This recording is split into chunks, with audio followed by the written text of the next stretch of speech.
नमस्कार, मैं हूं मुंबई से फिर एक बार आपके सामने रविंद्र जैन, बिंदास और बेबाक बोलने वाला, देश और जनता के हित में बात करने वाला। आखिर क्या होगा देश का और क्या होगा कानून का और क्या होगा ऐसे नेताओं का जो कानून तो बनाते हैं पर उस पर अमल नहीं किया जाता है। कानून तो बनाते हैं पर उसे बार बार तोड़ा जाता है। कानून तो बनाया जाता है पर भ्रष्टाचार फिर भी नहीं रुकता। कानून तो बनाया जाता है लेकिन अवैध कारोबार को रोका नहीं जाता। इन सब मसलों का हल आखिर क्या है, ये चर्चा कई बार हो चुकी है, बार बार हो चुकी है, लेकिन इसका समाधान नहीं निकलता है। हकीकत तो ये है कि भारत का 99% नेता करप्ट है और देशद्रोही है। इन लोगों की वजह से कानून की आंख पर पट्टी लग जाती है और कानून अपना काम नहीं कर पाता है। नेता अपने पद का दुरुपयोग करता है, नेता कानून का उल्लंघन करता है, नेता कोई भी बकवास करता है, हर तरह से नेता गुनाह करता है, लेकिन उसके ऊपर कोई भी कानून की प्रक्रिया लागू नहीं होती। जनता अगर कुछ बोलती है, बाय द वे कोई कमेंट्स करती है, तो भड़काऊ भाषण के तहत उनको फंसाया जाता है, नोटिस भेज दिया जाता है। तो ऐसे भारत के कानून का क्या मतलब?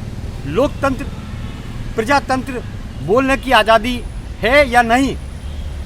भारत में हर घंटे में कानून बदलता है, हर दिन में कानून बदलता है, हर महीने में कानून बदलता है और किसी तरह कोई भी कानून का सही तरीके से पालन नहीं किया जाता है। ये हकीकत है।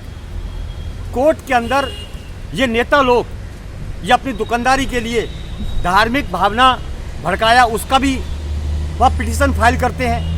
छोटी छोटी चीज़ों को पिटीशन फाइल करते हैं और माननीय कोर्ट से निवेदन है कि जो छोटी छोटी चीज़ें पिटीशन फाइल करते हैं, आप उन्हीं को आप अंदर डालिए, क्योंकि आपके पास बहुत बड़े लेवल के मुद्दे आने चाहिए, उसको हल करने का आपके पास सिस्टम होना चाहिए। लेकिन इन नेताओं के कारण, इनकी दुकानदारी के कारण पूरा सिस्टम खत्म हो गया है और आम आदमी को न्याय मिल ही नहीं पाता है। उसको सिर्फ कोर्ट में तारीख पे तारीख मिलती है। अभी देखिए, बीएमसी का टोल टैक्स ख़त्म हो चुका है, लेकिन ठीक मेरे पीछे देखिए ओवल मैदान, और इस समय मैं यूनिवर्सिटी के पास में हूँ, वहाँ पर आराम से वसूली हो रही है, कार पार्किंग के नाम पर वसूली हो रही है। अब सवाल ये होता है कि ये लोग सरकार से क्यों नहीं डरते हैं, कानून से क्यों नहीं डरते हैं? इसकी एक सबसे बड़ी वजह सरकारी डिपार्टमेंट और शासन प्रशासन, यानी मान के चलिए शासन प्रशासन इसमें मिला हुआ रहता है पूरी तरीके से। ये अपनी मनमानी करते हैं, जबकि जब देखा जाएगा पकड़े गए, जबकि जब देखा जाएगा इनकी साठ गांठ से कोई भी अवैध कारोबार, जनता को परेशान करने का माहौल बनाया जाता है। तो भारत में आखिर क्या चलता है? भारत की जनता टैक्स देती है, मेहनत करती है, बहुत से काम करती है, घर नहीं चला पाती, घर में बच्चों को पालने के लिए भागदौड़ करते हैं, लेकिन ये शासन प्रशासन के लोग उनको 1 रुपया बचने नहीं देते। या तो बहुत बड़े लोग जिंदा रहते हैं या फुटपाथ पर कब्जा किए हुए जिंदा रहते हैं। बीच के आदमी को ये लोग बहुत हैरान करते हैं। कोई सिस्टम समझ में नहीं आता है। कई पुलिस डिपार्टमेंट में मैंने देखा कि पुलिस अधिकारी बहुत अच्छे हैं, लेकिन कुछ बहुत नीचे स्तर के लोग सब्जी वाले से 20 रुपये 30 रुपये ये वो, यानी वर्दी पहन के वो भी वसूली करते हैं। तो हमें बड़ा दुख हुआ। हम कभी भी किसी के पेट पर लात नहीं मारते, न इसका वीडियो निकालते ऐसा। हम तो ये कहना चाहते हैं कि क्या वर्दी की कीमत इस तरह से होगी? क्या वर्दी का सम्मान इस तरह से होगा कि छोटे छोटे कुछ हेड कांस्टेबल, उनको समझाया जाए?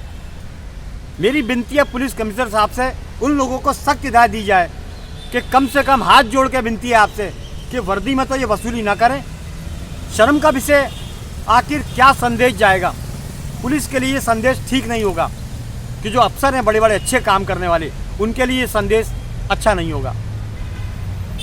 आदमी की भावनाएं गलत हो जाती हैं। पुलिस अच्छा काम करती है, लेकिन कुछ लोग ऐसा काम कर देते हैं कि पूरी पुलिस के ऊपर दाग लग जाता है। नेता तो हमारे भारत के 99% दागी हैं, उनको देश से कोई लेना देना नहीं। आज हम आपको एक चीज़ और बताना चाहते हैं। चलिए बम्बई की बात करते हैं।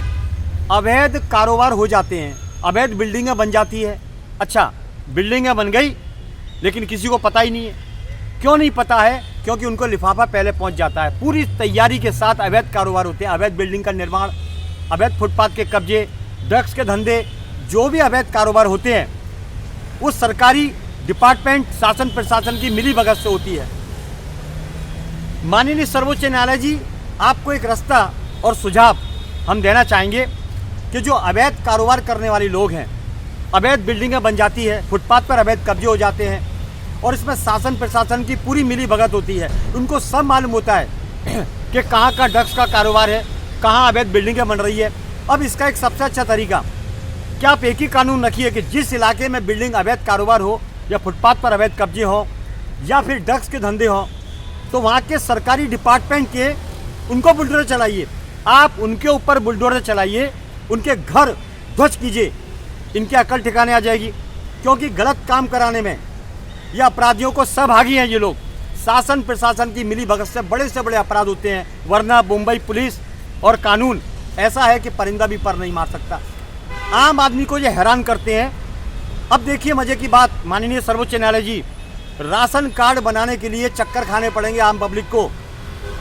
सरकारी डिपार्टमेंट इतने भिखमंगे हो चुके हैं कि वो आम आदमी से पैसा मांगते हैं। राशन कार्ड में ये कमी है, वो लाओ, ये लाओ, फलाना लाओ, धिमाका लाओ। चलिए, pan card, voter ID card, कुछ भी ले लीजिए। अगर हमको कुछ बनवाना है तो आज ये नहीं है, उसमें ये कमी है, उसमें ये कमी है। इसका दूसरा रास्ता, अगर 500 रुपये उनको दे दिए जाएँ तो आपको ये बोलेंगे बिंदास, कोई कमी नहीं है, आप दे दीजिए, हम आपको बना के दे देंगे।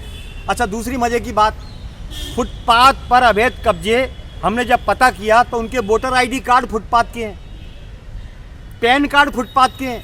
तो माननीय, हमें तो चक्कर खाने पड़ते हैं जब हमारा घर है, हम मेहनत करते हैं, लेकिन फुटपाथ पर अवैध कब्जे हुए उनके वोटर आईडी, पैन कार्ड, आधार कार्ड सब फुटपाथ के पते से कैसे बने? इसके अंदर जो नेता शामिल है या अधिकारी शामिल है, आप उनको बुलडोजर चलाइए।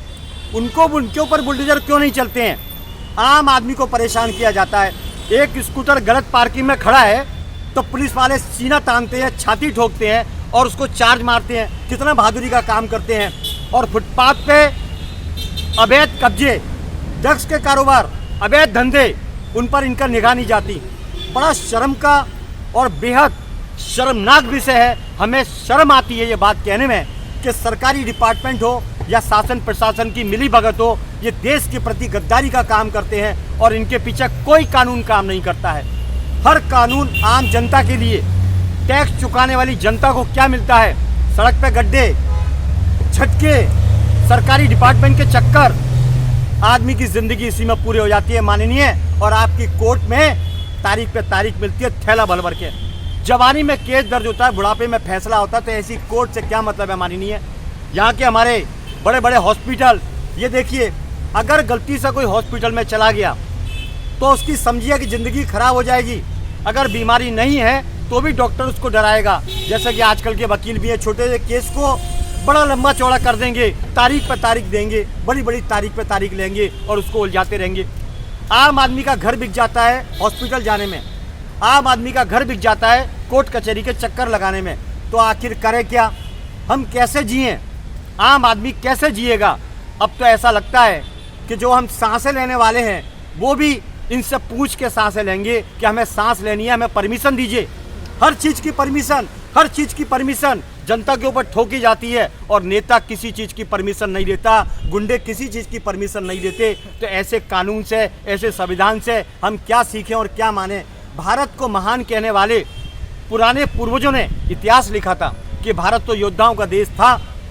क्यों योद्धाओं का देश था? एक एक सौ पे भारी था। महारानी लक्ष्मीबाई ले लो या महाराणा प्रताप ले लो या शिवाजी महाराज ले लो, लेकिन इन नेताओं में कोई भी ऐसा गुण बता दीजिए जो शिवाजी महाराज की तरह लड़ना जानता हो, भिड़ना जानता हो, उसमें देशभक्ति हो।